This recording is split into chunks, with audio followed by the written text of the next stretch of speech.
Olá, boa noite.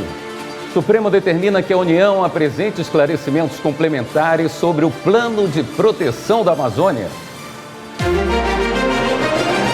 STF mantém a prisão preventiva do tenente-coronel que faria parte da organização que planejava a morte do presidente Lula, do vice Geraldo Alckmin e do ministro Alexandre de Moraes.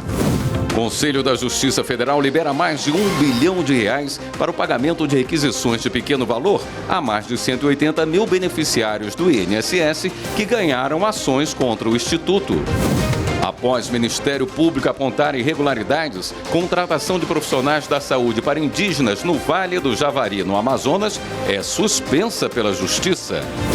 Supremo manda liberar R$ 108 milhões das contas do Rio Grande do Norte para pagamento à União. E no Dia Nacional de Combate ao Trabalho Escravo, a gente fala sobre os desafios no enfrentamento dessa prática no país. Jornal da Justiça desta terça-feira, 28 de janeiro, começa agora.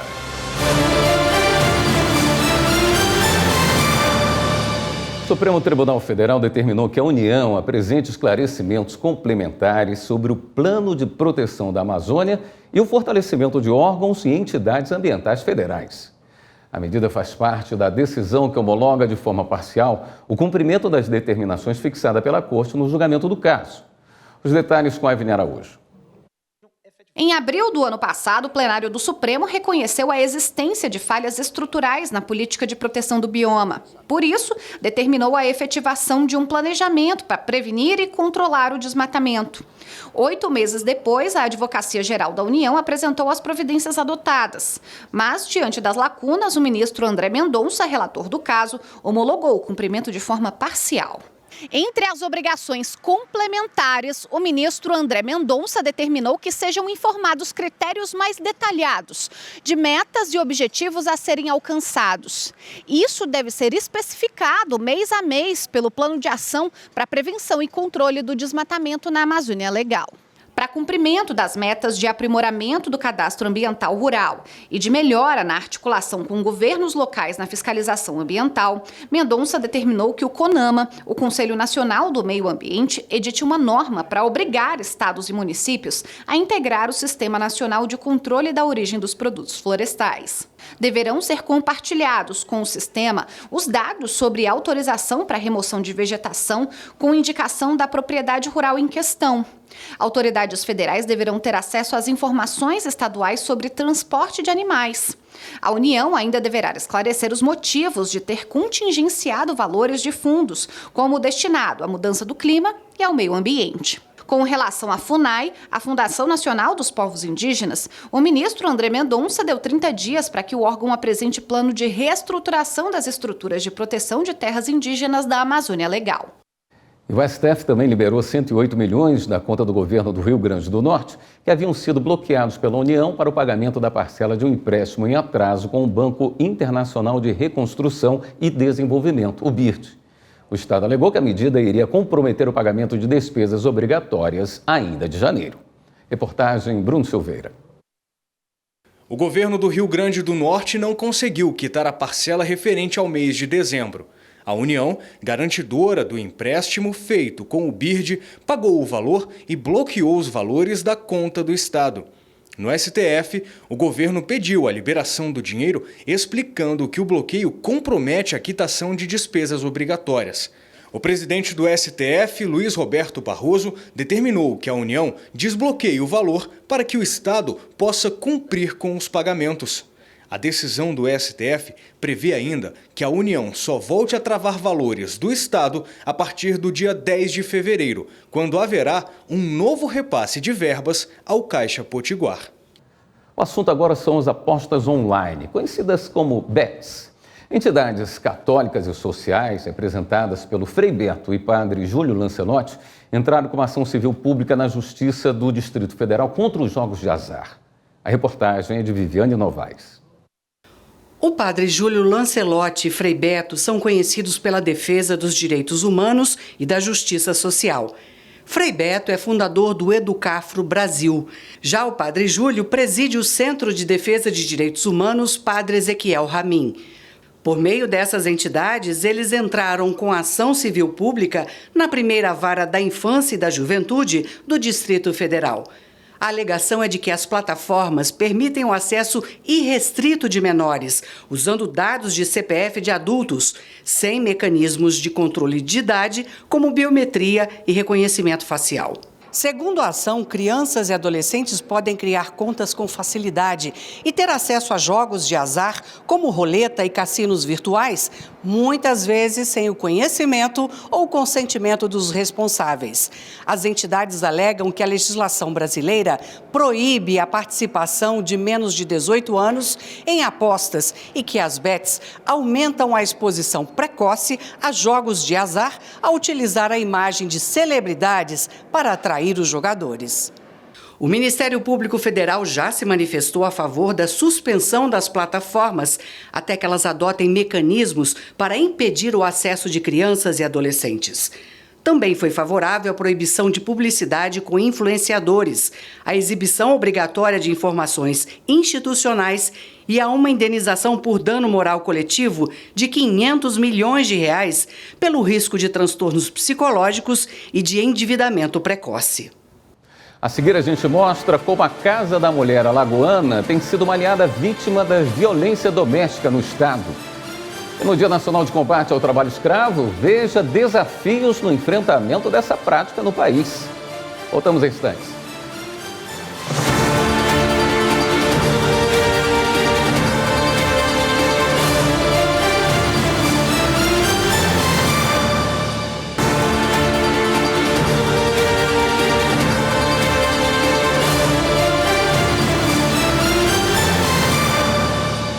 Hoje é o Dia Nacional de Combate ao Trabalho Escravo. A data, criada em 2004, faz referência à chacina que vitimou 3 auditores fiscais do trabalho e um motorista que investigavam a exploração de trabalhadores em fazendas de Unai, em Minas Gerais. Apesar do esforço do poder público, nos últimos 20 anos, pouco se avançou. No ano passado foi registrado o maior número de empresas envolvidas com a prática no país. Repórter Bruno Silveira mostra que mais de 700 empregadores fazem parte da chamada lista suja do Ministério do Trabalho e Emprego.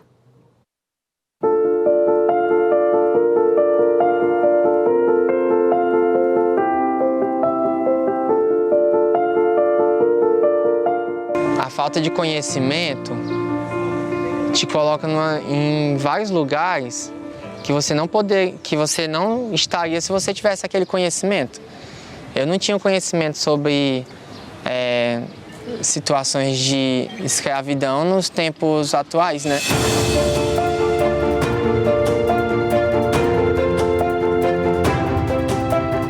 O sonho de trabalhar na construção civil se transformou em um relato de apreensão. Com a determinação de mudar de vida, Rômulo fez o mesmo que milhões de brasileiros ao longo dos anos. Deixou a terra natal e partiu rumo ao mercado de trabalho em outro estado.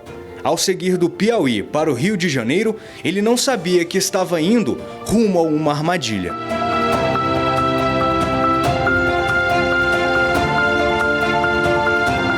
Eu fui sem saber o valor que eu ia receber, sem ter uma certeza de onde que ia ficar, como que seria o trabalho, mas eu fui. A busca por uma oportunidade em meio ao desemprego e a possibilidade de conseguir ganhar dinheiro para o sustento próprio e da família são fatores que fazem com que trabalhadores se deixem levar à escravidão. A maioria esmagadora das pessoas depende de trabalhar para sobreviver. O meu patrimônio é o meu trabalho. Com isso, as pessoas elas acabam aceitando condições que não são as ideais para se trabalhar. Submeter os trabalhadores a condições degradantes é crime, tipificado no Código Penal. A chamada escravidão moderna ganhou novas formas, diferentes daquela que foi abolida do Brasil em 1888. O trabalhador explorado não é mais preso por correntes, mas na maioria das vezes por supostas dívidas, impostas de forma ilegal.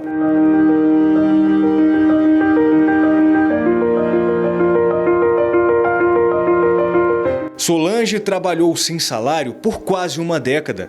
Quando passou a receber, o salário vinha com descontos para custear necessidades básicas, como alimentação. Se o serviço era considerado mal feito, mais descontos.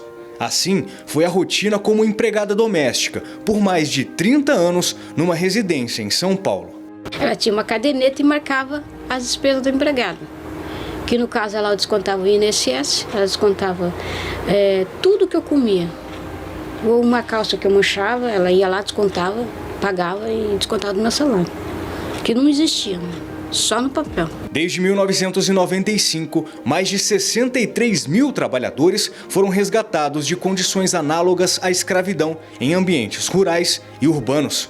E mais de 7 mil estabelecimentos foram fiscalizados no Brasil.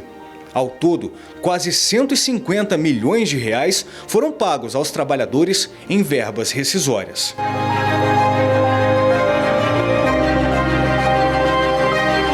As fiscalizações conjuntas combatem a prática em todas as regiões do país.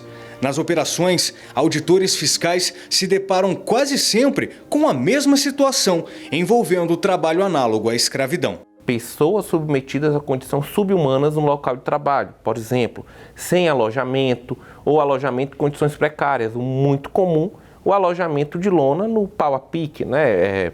Pedaços de madeira, de troncos de árvores, segurando lonas que servem de abrigo àqueles trabalhadores. A ausência de água potável, a ausência total de instalações sanitárias, de alimentação adequada. No ano passado, o Brasil registrou o maior número de empresas acusadas de manter trabalhadores em condições análogas à escravidão. A chamada lista suja do Ministério do Trabalho e Emprego mantém 713 empregadores no Cadastro Nacional. A inclusão dessas empresas é feita após a constatação da prática em ações de fiscalização que contam com uma atuação conjunta de órgãos como Defensoria Pública, Ministério Público, Polícia Federal e outras forças de segurança. Os principais setores que registraram a prática em 2024 foram o trabalho doméstico, a atividade agropecuária, a extração vegetal de carvão e a construção civil. Pessoas físicas e empresas podem ser incluídas na lista suja. Caso haja um compromisso de reparação e prevenção contra novos episódios, o empregador é transferido para outro cadastro de empregadores em ajustamento de conduta. Em 2017, uma portaria do Ministério do Trabalho mudou as regras de combate ao trabalho escravo, mas o Supremo Tribunal Federal suspendeu a norma e confirmou a constitucionalidade da lista suja. Nas outras esferas do Poder Judiciário, as investigações geram processos. Para o ministro Augusto César Leite, do Tribunal Superior do Trabalho, o combate a esse crime exige um esforço conjunto. É preciso que nós avancemos no sentido de que tenhamos verdadeiros processos estruturantes, à semelhança do que já acontece, né, com as cortes internacionais. O próprio Supremo Tribunal Federal tem desenvolvido, o Conselho Nacional de Justiça, o Senado Federal, a Câmara de Deputados têm desenvolvido trabalho no sentido de que nós tenhamos uma mudança nesse processo judicial. A conscientização também é um fator importante. Eu acredito que vão se formando consensos de que é algo nefasto, algo muito ruim e os desafios são grandes, mas para e passo eles vão caminhando para o banimento dessas condições de trabalho para as pessoas.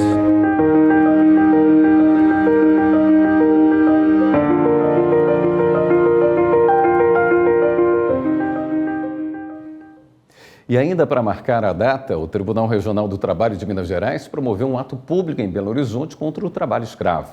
A reportagem de Adriana Spinelli. O ato público reuniu várias autoridades no hall da sede da Justiça do Trabalho de Minas Gerais. Um cafezinho, um pão de queijo e muitas reflexões sobre o trabalho escravo moderno e as novas formas de exploração. O dia de hoje é um dia muito importante para o programa de combate ao trabalho escravo, porque é um dia emblemático. Ainda estamos aqui para dizer que nós não concordamos com o trabalho escravo, estamos unidos, as instituições parceiras do tribunal, estamos aqui para dizer não ao trabalho escravo. Chega de trabalho escravo no estado de Minas Gerais. Entre tantas falas, discursos e indignações, alertas sobre a importância da fiscalização, da denúncia denúncia da luta de todos por igualdade e uma sociedade mais justa, digna e sem miséria, um campo fértil do trabalho escravo. Junto com o trabalho escravo está associado também o tráfico de pessoas, tanto interno aqui como também para o exterior. Então as pessoas vão em busca de melhores condições de vida, recebem propostas de trabalho e quando chega no exterior começam a ser exploradas e tudo. Então a importância é exatamente alertar a sociedade de que isso é uma realidade o trabalho escravo. Ainda existe trabalho escravo e a gente precisa combatê-lo. Lembrar essa data é também assumir compromissos. Eu estou aqui como presidente da Comissão de Direitos Humanos dizendo que as denúncias de trabalho escravo, elas cada vez aumentam no estado de Minas Gerais, então é importante a gente estar integrado com as outras instituições que fazem esse enfrentamento. E os tribunais precisam ter decisões que sejam a favor do fim do trabalho escravo. Então nós estamos aqui para lembrar isso e para a gente somar forças, né? Que estando junto a gente consegue fazer mais coisa. A Justiça brasileira incentiva a conciliação desde 2006. No Tribunal de Justiça do Ceará, a prática está cada vez mais acessível, com audiências online para facilitar a vida das pessoas. Repórter Fernanda Aires traz os detalhes. Na tela, acompanhamos o Leandro na sessão virtual em que ele busca um acordo com a Enel, distribuidora de energia. O autônomo não precisou nem sair de casa para participar da audiência de conciliação, que tenta resolver o caso de uma cobrança indevida na conta de luz. A Enel dizendo que eu tinha um débito no valor de 3.200 e algum quebrado, se eu não me engano. E eu fiquei surpresa, porque todas as minhas faturas eu tento pagar em dia. A gente recebe a demanda, né, faz a tratativa, tem um prazo de até 30 dias. Para a gente poder dar a resposta. O Tribunal de Justiça do Ceará oferece cada vez mais possibilidades e comodidade para solucionar os conflitos por meio da conciliação e da mediação. O formato online leva mais rapidez, sem deixar de lado o acolhimento das pessoas. Um grande trunfo do judiciário, né, essas audiências, né, a lei da mediação e da conciliação. A gente está sempre fazendo novos cursos, que a gente está conseguindo aos poucos trazer essa cultura de paz para dentro do judiciário. Esse trabalho trouxe grandes resultados. Em 2024, foram realizadas mais de 5.000 audiências no Ceará, com aumento de quase 24% nas sessões e de 16% nos acordos. Nós temos trabalhado com esse objetivo de fazer com que isso cresça, se expanda. Então, é óbvio que alguns dos problemas eles continuarão necessitando da decisão judicial, da decisão formal que todos nós conhecemos. Mas esse esforço realmente tem dado para nós resultados e a nossa estatística tem demonstrado que esse número tem crescido e o esforço é para que isso cresça cada vez mais. A Justiça Cearense criou ainda 29 extensões dos setores de mediação e conciliação na capital e no interior, facilitando acordos em casos de guarda e pensão alimentícia, por exemplo. Da disputa para o diálogo, a ideia do TJCE é garantir menos processos nas conciliações pré-processuais e mais harmonia entre as pessoas. A mediação e a conciliação, o objetivo é exatamente esse, é trazer a paz social. Por isso é que há todo um grupo, uma equipe preparada e disposta e animada o suficiente para conduzir isso para mais adiante com mais sucesso. Há 4 anos, a Casa da Mulher Alagoana tem sido uma importante aliada nas mulheres vítimas de violência doméstica. Acompanhe como funciona com a repórter Lídia Lemos.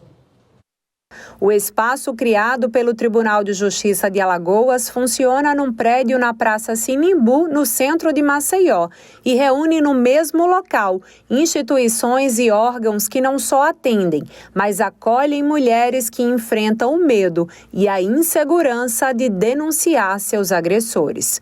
Eu e minha filha, né, nós duas, a gente veio com a roupa do corpo, porque para casa eu não voltei mais. E quando eu cheguei aqui eu tive total apoio, acolhimento de todas as funcionárias, né, da assistente social, da psicóloga. Eu não sabia que existia esse lugar tão incrível e eu realmente fiquei muito emocionada e consegui resolver tudo que eu precisava resolver aqui dentro, né, questões burocráticas. E a minha medida protetiva saiu em questão de 24 horas. Desde a sua criação em janeiro de 2021, a Casa da Mulher Alagoana já realizou mais de 5.200 atendimentos presenciais e remotos, prestando suporte às mulheres em situação de violência. Apesar de ser uma situação difícil, né, porque a gente está falando de situações de violência, de agressões, de ameaças, de perseguição, mas ao mesmo tempo nós ficamos muito felizes por podermos estar ofertando serviços gratuitamente, né, para mulheres que realmente precisam e principalmente prevenindo o feminicídio. O espaço conta com atendimento psicossocial, delegacia especializada para boletim de ocorrência e pedido de medida protetiva, além de servir como abrigo temporário para aquelas que estejam em situação de risco ou que não tenham para onde ir com os filhos. O juiz Robério Souza explica que os pedidos de medida protetiva são a principal demanda do 2º Juizado de Violência Doméstica. O magistrado reforça que a Casa da Mulher Alagoana agilizou o andamento dos processos e possibilita também uma sintonia maior dos órgãos que atuam na proteção à mulher. No decorrer da audiência judicial, nós verificamos se tiver alguma espécie de revitimização ou que aquela mulher precisa de um acolhimento melhor, nós já acionamos essa equipe multidisciplinar e é feito já o atendimento em loco. Então, o processo quando os setores são divididos, demorariam mais, aqui flui muito mais rápido. E também a mulher que não tem um lugar para onde ir, já que o local onde ela vivia era um palco de violência, aqui tem alojamento também para essa mulher que não tem para onde ir. Então, aqui funciona todo o aparato do sistema de justiça para acolher essa mulher vítima de violência. Foi realmente o pontapé inicial para o meu recomeço. Não teria, a minha vida não estaria da forma que está hoje se eu não tivesse passado por aqui e recebido todo esse acolhimento. Veja a seguir. Viúva de um motorista de ônibus que morreu após contrair Covid-19 será indenizada por determinação do TST. E após o Ministério Público apontar irregularidades, contratação de profissionais da saúde para indígenas no Vale do Javari, no Amazonas, é suspensa pela Justiça. Voltamos já.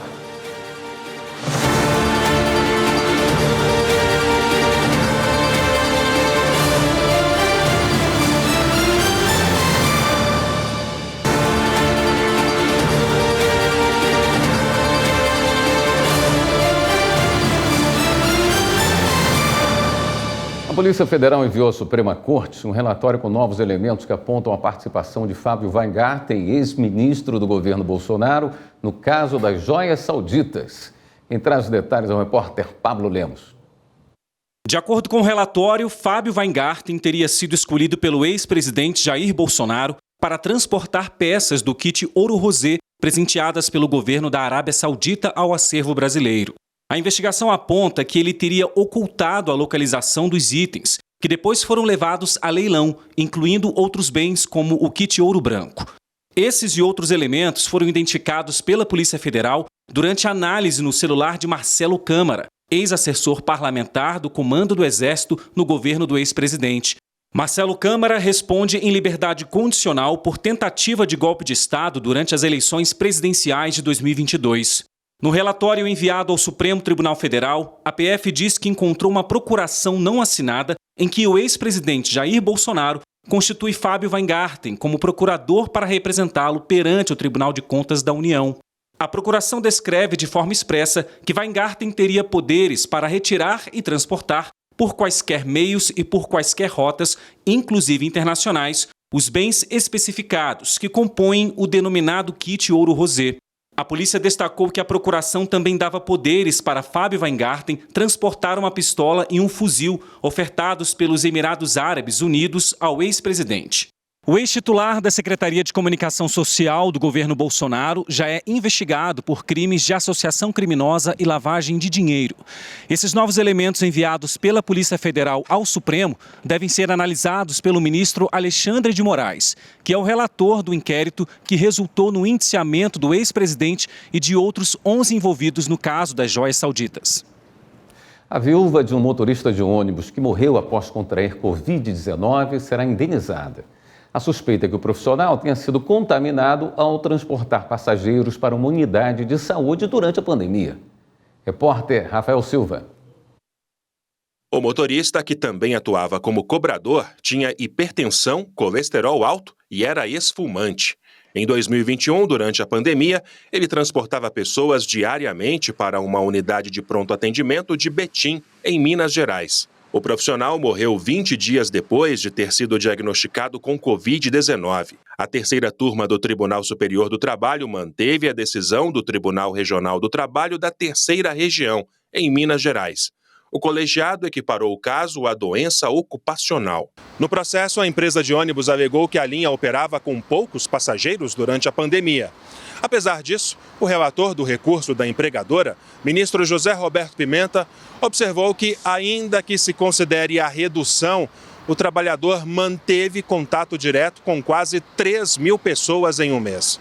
Ele também avaliou que, segundo a decisão do TRT, a empresa sabia que o empregado estava dentro do grupo de risco e agiu com negligência ao mantê-lo na mesma função.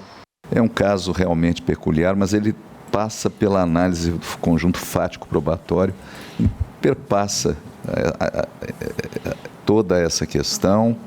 Nós somos instância de natureza extraordinária, há decisões semelhantes minhas ao caso que eu cito, e o agravo é contra a decisão monocrática, que já negou provimento ao seu agravo de instrumento, pedindo todas as vênias.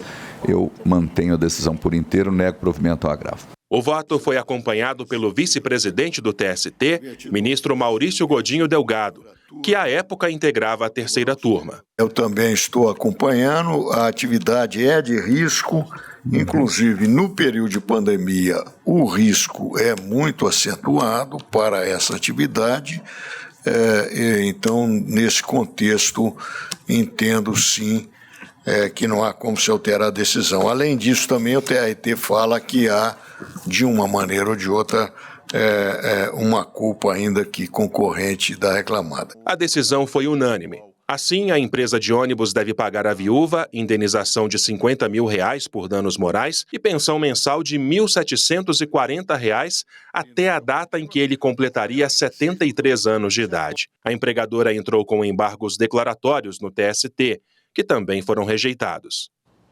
Agora, uma decisão da quarta turma do Superior Tribunal de Justiça envolvendo o julgamento de partilha de bens. Quem explica o caso é Marina Campos. Está na Lei Maria da Penha. Além de solicitar medida protetiva, a mulher pode entrar com ação de divórcio perante o juizado de violência doméstica. Mas quando a discussão diz respeito à partilha de bens, não. O advogado Breno Gontijo explica que a ideia da lei é facilitar a tramitação da ação que divide os bens. O processo ele tende a ser um pouco mais célere, porque basta a identificação desses bens, a análise da forma de casamento, do regime que foi estabelecido entre os companheiros ou entre os cônjuges e a divisão patrimonial destes bens. Isso é feito de forma mais simples pelo juízo civil. Em contrapartida, o juízo penal, na análise de violência doméstica, precisará fazer diversas diligências. Há necessidade de intervenção do Ministério Público, são provas mais complexas de serem realizadas muitas vezes, e isso pode tornar um pouco mais demorado este processo. Em um caso que chegou ao STJ, a ação de partilha de bens tramitava na vara de família, que é civil. Como surgiu uma situação de violência doméstica e a mulher pediu medida protetiva, o juiz enviou o processo para a vara de violência contra a mulher, que é civil e criminal. Já o Tribunal de Origem fixou a vara de violência doméstica como responsável pelo processo, por entender que as ameaças supostamente feitas pelo ex-marido estariam relacionadas à divisão dos bens. No STJ, a relatora ministra Isabel Galotti afirmou que o divórcio ocorreu cerca de 3 anos antes do início da ação de partilha de bens, que chegou a tramitar durante 2 anos na Vara de Família, antes de ser enviada para o Juízo de Violência Doméstica.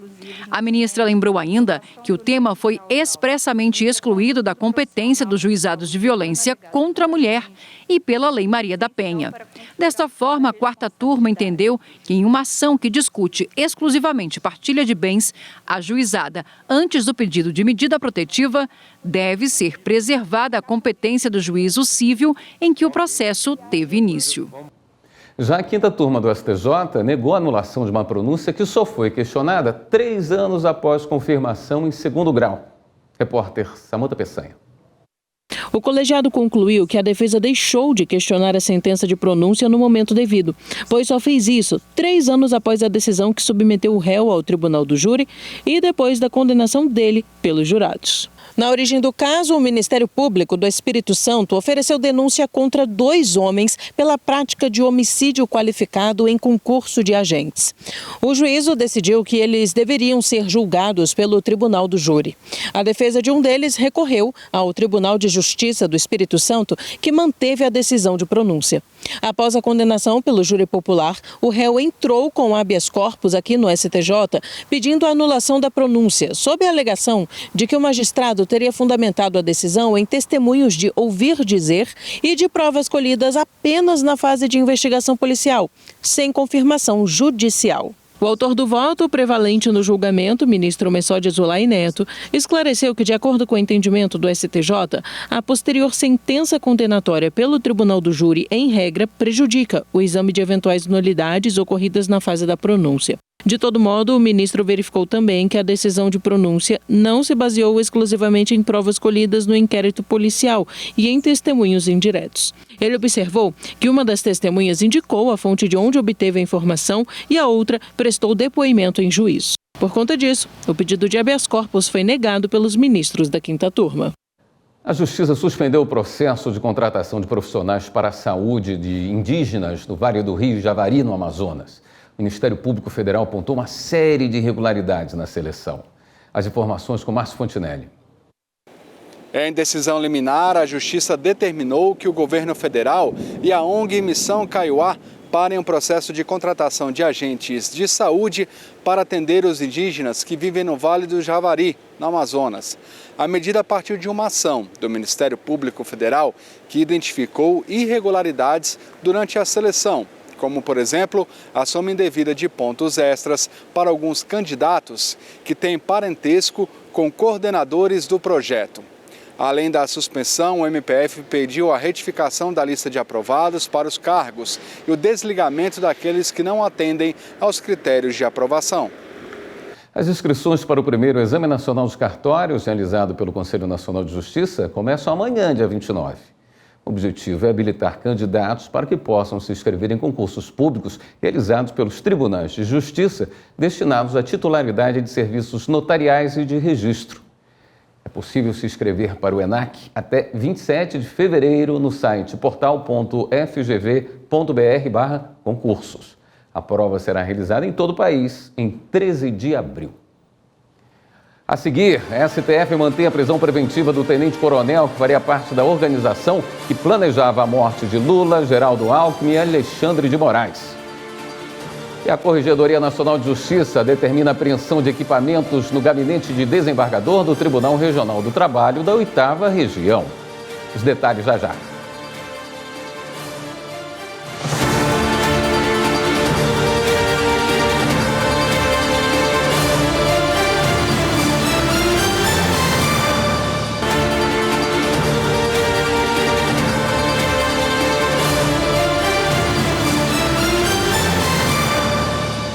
O ministro do STF, Alexandre de Moraes, determinou que a Polícia Federal fizesse a apreensão da arma de fogo do ex-deputado federal Daniel Silveira.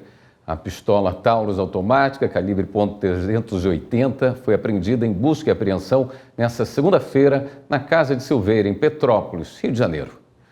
O ex-deputado foi preso de novo no dia 24 de dezembro, após descumprir determinações do Supremo, que concedeu liberdade condicional a ele desde que se recolhesse em casa à noite e não portasse arma de fogo. mas ele descumpriu o horário de recolhimento noturno.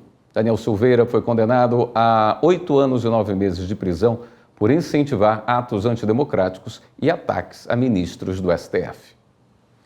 E o ministro Alexandre de Moraes manteve a prisão preventiva do tenente-coronel Rodrigo Bezerra de Azevedo e autorizou que ele volte a receber visitas da esposa e da filha. Marta Ferreira. O tenente-coronel Rodrigo Bezerra de Azevedo é investigado por suposta tentativa de golpe de Estado. Ele está preso no Comando Militar do Planalto em Brasília desde novembro. Integrante do grupo Kids Pretos, ele teria participado de um plano para matar o presidente Lula, o vice-presidente Geraldo Alckmin e o ministro Alexandre de Moraes. As visitas haviam sido suspensas em dezembro do ano passado, quando uma irmã do militar tentou entregar itens escondidos numa caixa de panetone. No momento em que a caixa passou no detector de metais, o alarme foi acionado e foram encontrados um fone de ouvido, um cabo USB e um cartão de memória. Dias depois, os advogados de defesa entraram com um pedido no Supremo. Eles argumentaram que a suspensão das visitas era baseada em um ato praticado exclusivamente pela irmã do militar e que ele não contribuiu, incentivou ou sequer teve acesso aos objetos apreendidos. O ministro Alexandre de Moraes atendeu em parte ao pedido e agora permitiu apenas a retomada de visitas da esposa e da filha do militar. A Corregedoria Nacional de Justiça determinou a apreensão de equipamentos no gabinete do desembargador Walter Roberto Paro, do Tribunal Regional do Trabalho da 8ª Região, no Pará. O magistrado está afastado das funções desde dezembro do ano passado. Evne Araújo. A ação foi cumprida com o apoio da Polícia Federal.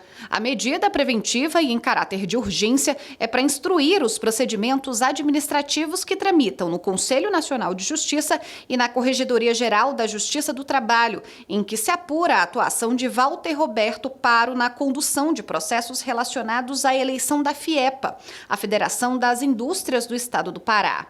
No fim do ano passado, o Corregedor Nacional de Justiça, ministro Mauro Campbell, já havia afastado cautelarmente o desembargador. A decisão apontou que foi identificada a quebra dos princípios da imparcialidade, do contraditório e do devido processo legal, além de violações ao Código de Ética da Magistratura e à Lei Orgânica da Magistratura. A FIEPA é alvo de ações na Justiça desde 2022, quando sindicatos patronais divergiram do resultado das eleições para o comando da entidade. Conselho da Justiça Federal libera pagamento de requisição de pequeno valor a mais de 180 mil beneficiários do INSS. Polícias Federal e Militar apreendem meia tonelada de maconha no Lago de Itaipu. Ex-presidente da Agência Goiana de Transportes é preso por irregularidades em contrato para a reforma de prédios públicos. Confira os destaques. A Polícia Civil prendeu o ex-presidente da Agência Goiana de Infraestrutura e Transporte, Goinfra, Lucas Visoto, por suposta irregularidade em contrato de 28 milhões de reais para a reforma de prédios públicos em Goiás.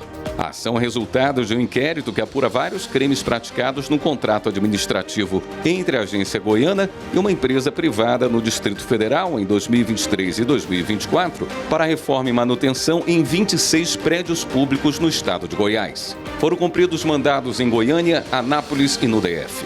Entre os alvos estão ex-diretores da Goinfra, gestores, fiscais do contrato e empresários. Policiais federais e policiais militares apreenderam uma embarcação que trazia cerca de meia tonelada de maconha do Paraguai para o Brasil, em Santa Helena, região oeste do estado do Paraná. Os policiais patrulhavam o lago de Itaipu quando identificaram a embarcação chegando nas margens do lado brasileiro. A embarcação foi abandonada com aproximadamente 500 quilos de maconha. Os traficantes fugiram pela mata. O Conselho da Justiça Federal liberou mais de R$1 bilhão para o pagamento de requisições de pequeno valor, as chamadas RPVs, a mais de 180 mil beneficiários do INSS que ganharam ações judiciais em dezembro de 2024. Ao todo, essas pessoas moveram mais de 83 mil processos individuais e coletivos, pedindo revisões de aposentadorias, auxílios-doença, pensões e outros benefícios previdenciários e assistenciais. O dinheiro liberado vai para os tribunais regionais federais, responsáveis por fazer os pagamentos, de acordo com cronogramas próprios. Atenção para quem trabalha com comércio. Em Itatinga, no interior de São Paulo, um homem fez quase 50 pedidos num restaurante japonês com comprovantes falsos de pagamento. Depois de causar um prejuízo de R$11 mil ao estabelecimento, a justiça condenou o estelionatário à prisão. Repórter Manuela Borges traz os detalhes. A 9ª Câmara de Direito Criminal do Tribunal de Justiça de São Paulo manteve a decisão da Vara Única de Itatinga, no interior do estado, que condenou um homem por estelionato, por fraudar comprovantes de pagamento para pedir comida japonesa. De acordo com o processo, o cliente pedia sushi sempre no mesmo restaurante pelo WhatsApp, utilizando comprovantes de transferência falsos, ou fazia o agendamento do pagamento para o dia seguinte e, na sequência, cancelava a transação. Segundo os autos, o homem repetiu a fraude 49 vezes durante quase 5 meses contra o mesmo comércio. O dono do restaurante demorou a descobrir o estelionato porque o suposto cliente enviava o comprovante de pagamento com data, hora e valor corretos. Mas a funcionária que ficava no caixa não tinha acesso às contas da empresa e não conseguia conferir se o valor tinha sido creditado. O restaurante acumulou prejuízo de R$11 mil. A decisão do Tribunal de Justiça de São Paulo destacou a má-fé do réu no processo. O dolo na conduta do acusado restou evidente diante das circunstâncias em que praticou os delitos, uma vez que a maioria dos comprovantes de Pix que enviou eram falsos e apenas alguns eram agendamentos que posteriormente foram cancelados. Eis que o valor correspondente nunca foi creditado na conta da empresa, afastando assim a tese defensiva de que ele não tinha ciência de que as transferências não tinham sido realizadas, e impossibilita o acolhimento do pedido absolutório por atipicidade da conduta. Por se tratar de uma quantia considerável, os desembargadores negaram a aplicação de furto privilegiado, quando o réu é primário e a coisa furtada é de baixo valor, possibilitando uma pena mais branda. De forma unânime, os magistrados seguiram a relatoria e condenaram o estelionatário a 6 anos e 8 meses de prisão em regime semiaberto. No próximo bloco, a gente fala sobre a importância do estágio para a carreira do profissional. E como você se sente no seu ambiente de trabalho? Uma pesquisa aponta as emoções dos trabalhadores ao longo da jornada diária. Até já!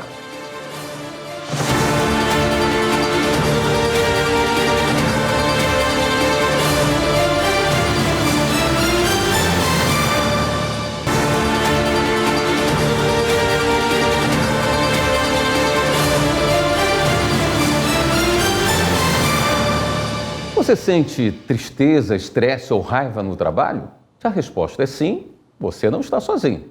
Segundo o levantamento, milhões de trabalhadores no Brasil enfrentam essas emoções diariamente.